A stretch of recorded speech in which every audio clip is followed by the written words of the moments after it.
Дараагийн мэдээг танилцуулъя.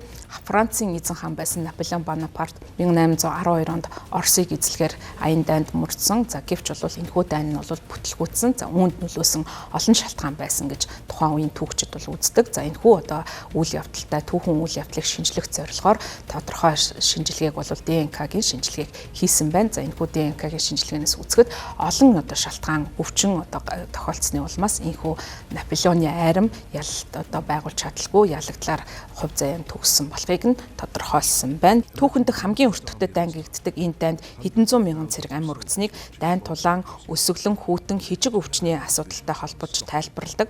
Эрдэмтэд Наполеоны цэргүүдийн ДНК-гийн үлдэгдэлд шинжилгээ хийсний үндсэн дээр түүний айрмыг сүйтгэсэн олон өвчин түүний дотор өмнө нь илрээгүй байсан 2 төрлийн бактери байж болзошгүйг баримтаар тогтоосон байна. За энэхүү судалгааны үр дүнг Current Biology нэртэй сэтгүүлд өнгөрсөн баасан гарагт нийтэлсэн байна. За өмнө нь бид Наполеоны айрмыг хижиг өвчин сүрүүлсэн гэж боддог байсан гэж Эстоны Тартугийн их сургуулийн докторийн дараах судалгааны ажилтан Реми Барбари хэлж байна. За үүний оронд судлаачид цэргүүчдийн өхөлд нөлөөлж болзошгүй бусад халдварт өвчнийг бас илрүүлсэн байна. За судлаачид 2001 онд Литвийн Вильнюс хотод олноороо илэрсэн цэргүүдийн оршуулгын булшнаас олдсон цэргүүдийн шүдийг шинжилж протип болон дахилт үүсгдэг бактери болох Salmonella enterica болон Borrelia rectus нэртэй эмгэг төрүүлэгч нарыг олсон байна. За энэхүү судалгаан түүхэнд үйл явдлыг илүү тодорхой зургалж өгөхөөс гадна технологи хэрхэн хөгжиж түүхэн нөхцөл байдлыг ойлгох үе хаалгыг нээснийг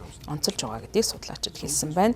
За Наполеон болон түүний цэргүүд Москвад хүрэхэд Оросын цэргүүдтэй эхлээд тааралдаагүй байна. За үүний хооронд тэднийг угтаж авсан зүйл нь хаягдсан хот, шатсан үр тариа бол угтаж авсан.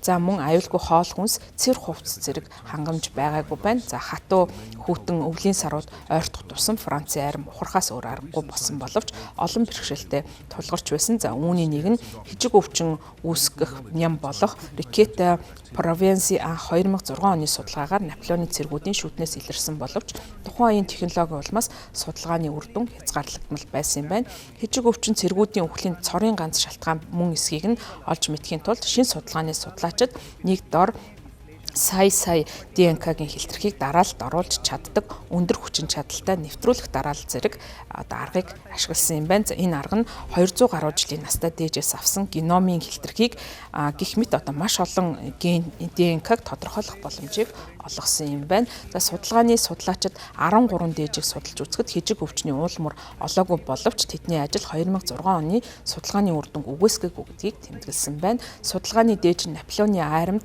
өвчин нөлөөсөн гэдгийг яг таг мэдхэд бол нөлөөсөн. За бид судалгааны үр дүнд хэд хэдэн халдварт өвчин одоо цэргүүдийн дунд гарсан байж болзошгүй гэдгийг тодорхойсон гэж судлаачид хэлж байна. За тэд бас нэмж хэлэхдээ хараахан илрээгүй өөр өвчин бас байх магадaltaй гэж мэдэгдэж байна. За өөрөөр хэлбэл энэхүү против зэрэг халууралт болон дахилтын халууралтыг маш өндөрөөр өгдөг энэхүү өвчин нь бол өнөөдөр ч гэсэн хэвээр байгаа. Гэхдээ тийм ч түгээмэл биш, мөн өхлийн аюултай биш ийм өвчин тооцогдож байгаа. За Наполеоны айрам тухайн үед ухарч амьд үлдсэн боловч айрам нь бол эцэстээ хэдэн жилийн дараа ерөнхийдөө түүний эрх мэдлийг унгахад гол нөлөө үзүүлсэн түүхэн үйл явдал нь Орос руу одоо дайрсан явдал болж байсан юм а.